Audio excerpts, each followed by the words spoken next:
I most certainly do, because I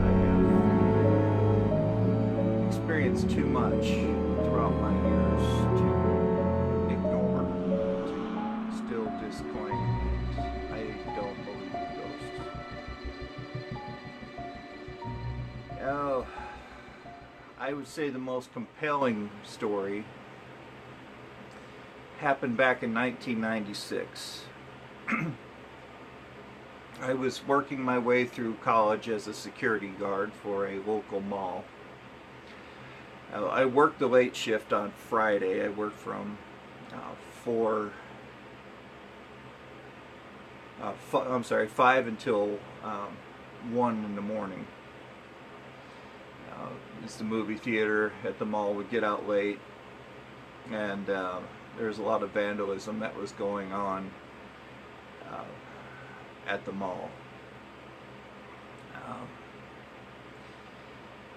Kids were breaking lights and things like that. So I was charged with staying outside at the mall and from 9 o'clock and until 1 in the morning. Wasn't the most pleasant task. I didn't enjoy, especially in the summer. The nights were still hot.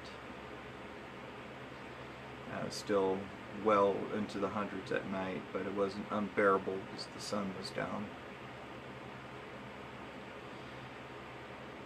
So most way through my shift, about 10 o'clock, my wife called. We've been divorced since, but she calls and the phone rings right into the security's radio.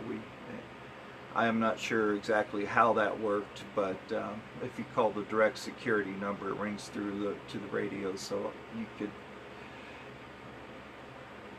talk to that person over the microphone on the walkie-talkies.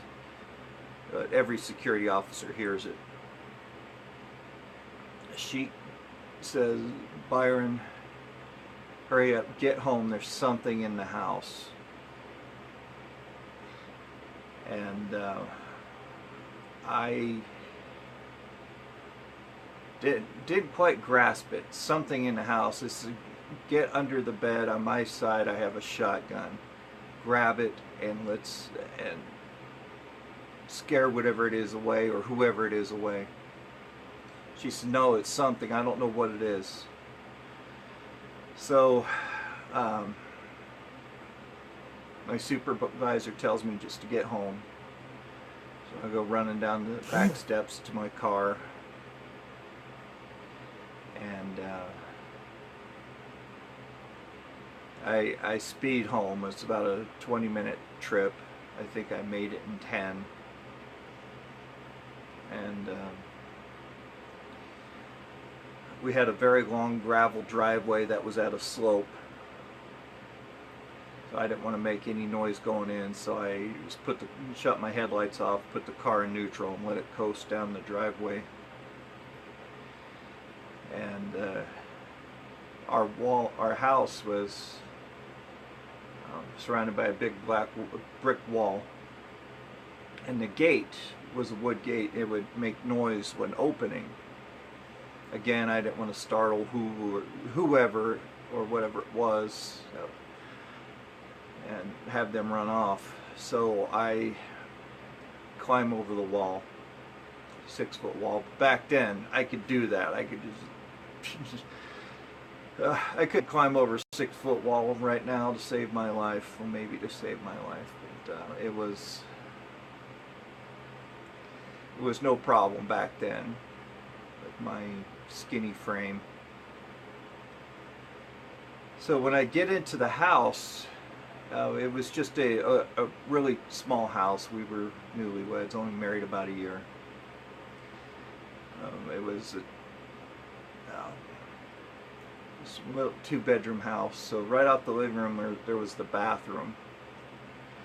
And when I come in through the front door, the bathroom door slams. And it kind of startled me. So I thought whoever it was in the bathroom. And all this time, my wife, try to refrain from using her name, she was screaming from the bedroom. So I try opening the bathroom door, and I'm pushing on it, and something was holding that door shut. And all of a sudden, bam, bam, bam, bam, bam, bam, bam, bam, on the bathroom door, on the walls of the bathroom. And I go running into the bedroom, and there she is, just petrified on the bed. I said, "What's going on?" She said, "I don't know what is going on. I don't know what it is. It started when I got home from work. I had some of my Joes displayed up on a bookcase, and she said the missiles from your toys were shooting at me." I go, "Whoa." So what did you do to bring this in the house? She said, "I don't know what I did. I don't know." And I thought, wow, those missiles were shooting at you. And all this time I'm hearing banging on the walls. And I run back out there. I yell, "Get out right now. I have a gun." I had my pistol drawn. The noises got louder and louder. And the more I yelled, the worse it got. The lights start flickering on and off in the house. So I go back in the bedroom, and the only thing I knew to do was pray.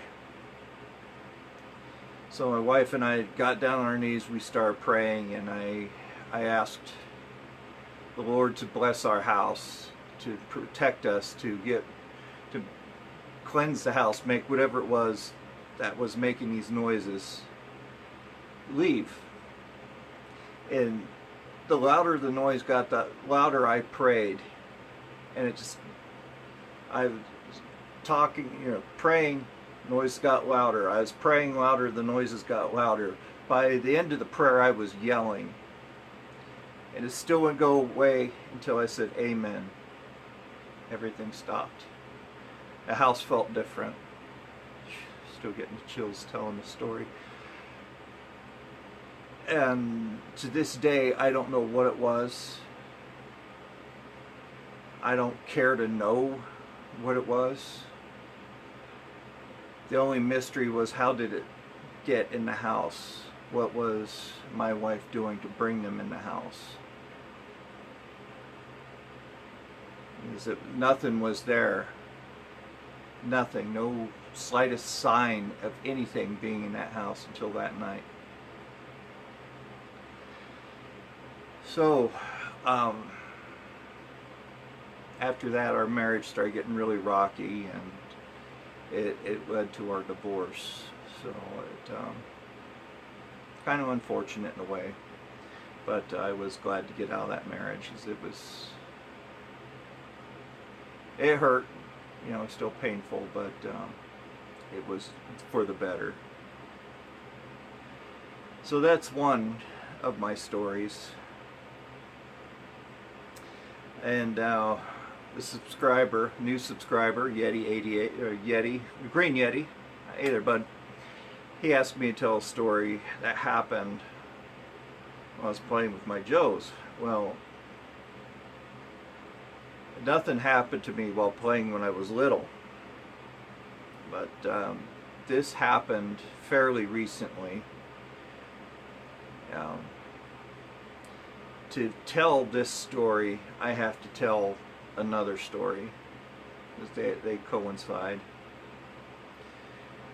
When I was in the hospital this past July, sick with a severe kidney infection brought on by MRSA. Most of you know this.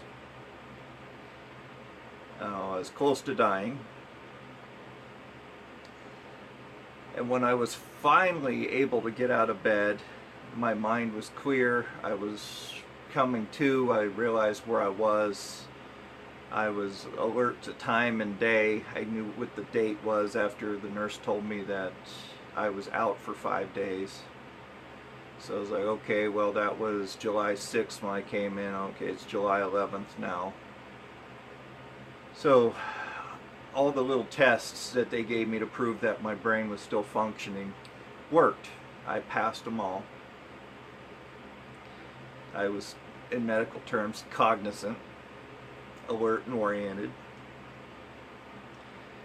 So I was finally allowed to get out of bed.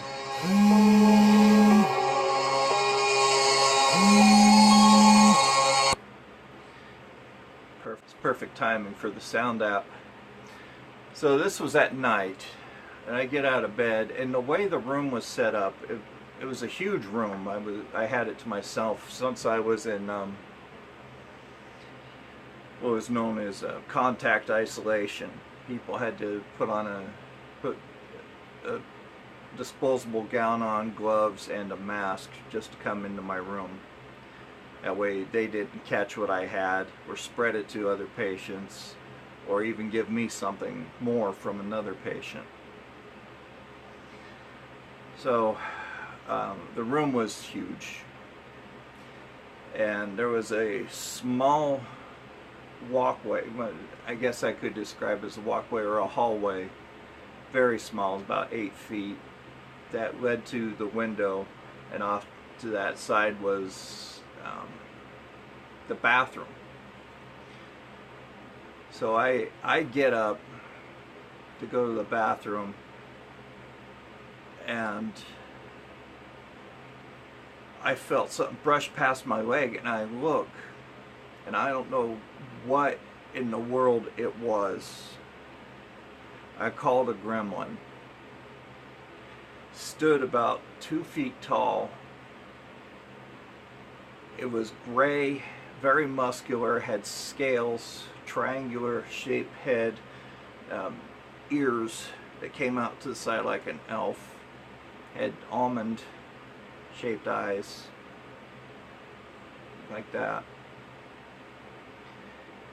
It runs past me kind of like a gorilla would, with its hind legs and down on its front, on its arms.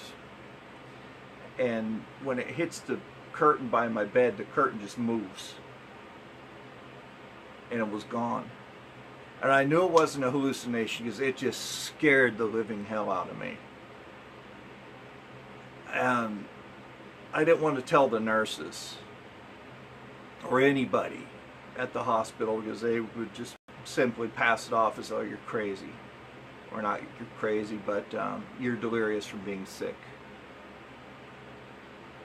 So when I get home, I tell my mom the story. As I live with my mom. My dad had a massive stroke last October. He's stable, but he's in a nursing home. We couldn't take care of him because he can't do anything for himself anymore. He has to be fed. He has to be changed. He's completely incapacitated. Dementia set in from the stroke. Paralyzed completely on his left side. So I'm at home helping my mom with the bills and just giving her moral support. So I tell her the story, and she completely believed me. She really did.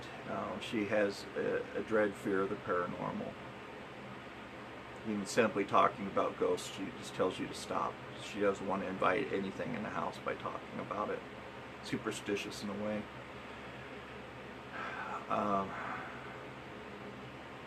So I tell her this story, and she is just bewildered, and I'm still creeped out by it. So as I'm getting better, a few weeks pass, and I'm sitting here in my collection room, setting up to do a video. Right before I start recording, I catch something out of the corner of my eye.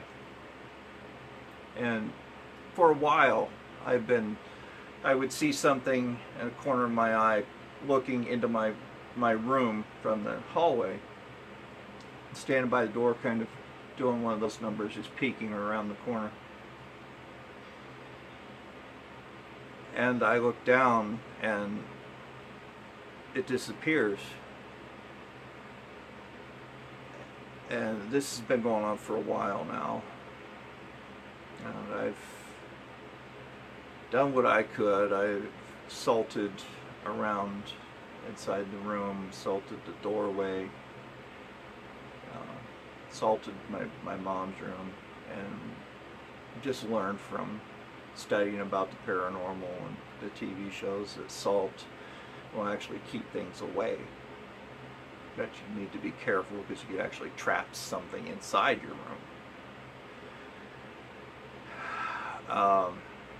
So the rooms are protected, nothing can come in.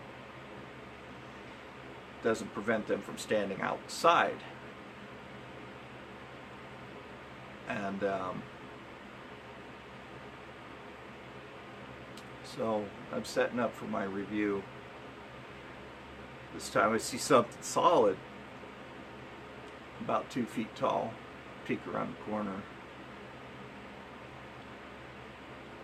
And it doesn't duck back when I look. It was that gremlin thing.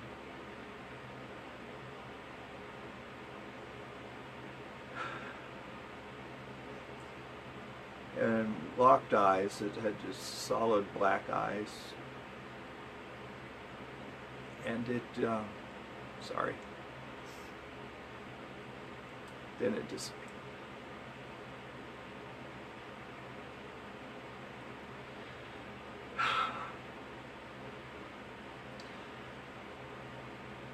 I haven't seen it since.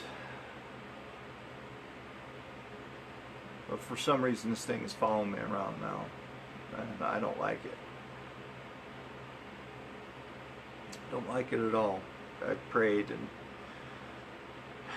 asked the Lord to protect this house. And maybe that's why. Well, I shouldn't say maybe. That's probably why. Or that is why I haven't seen it since.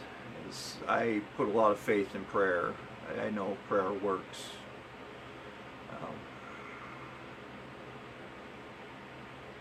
And it's a protection, it's a healer. It's just all through faith. But I don't want to turn this into a religious discussion. But that's the only way I really know how to truly defend myself against these things.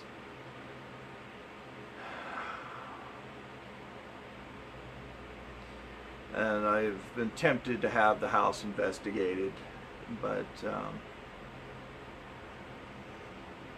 I don't think my mom would go for that, for one, and for another, I don't want the chance to have something that's attached to these people from other haunted places to bring that into this house.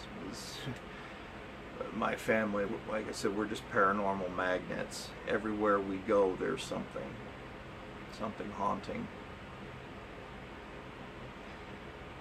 And I can't say there's one house I lived in that wasn't haunted in one way, shape, or another. So I stand by these stories. I know they're true. I've lived through them. It's up to you to believe whether or not they are true.